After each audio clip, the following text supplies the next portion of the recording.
नागपूर जिल्ह्यातील रामटेक तालुक्यातून एक अत्यंत दुर्दैवी आणि मन हेलावून टाकणारी घटना समोर आली आहे। रस्त्याच्या कामावर असलेल्या एका मजुराचा ट्रक रिव्हर्स घेताना चाकाखाली येऊन जागीच मृत्यू झालाय।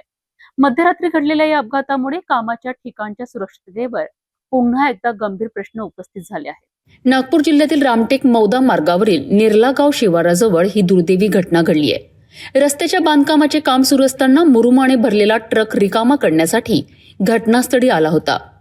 मिळालेल्या माहितीनुसार मध्यरात्री 1 ते 1:30 वाजताच्या सुमारास MH31 FC 7476 क्रमांकाचा ट्रक मुरुम टाकण्यासाठी मागे घेतला जात होता।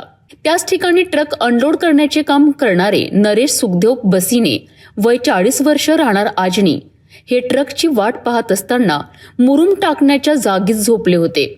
मात्र चालकाला ते झोपले असल्याची कल्पना न आल्याने ट्रक रिव्हर्स घेताना त्यांच्या अंगावरून गेला आणि नरेश बिसने यांचा जागीच मृत्यू झाला। घटनेची माहिती मिळताच रामटेक पोलिसांनी घटनास्थळी धाव घेत पंचनामा केला। मृतदेह उपजिल्हा रुग्णालय रामटेक येथे शवविच्छेदनाकरिता हलविण्यात आला असून पुढील तपास सुरू आहे। या अपघातानंतर परिसरात हळहळ व्यक्त केली जात असून बांधकाम आणि रस्ते कामादरम्यान मजुरांच्या सुरक्षिततेकरिता पुरेशा उपाययोजना केल्या जात आहेत का, हा प्रश्न पुन्हा एकदा ऐरणीवर आला आहे।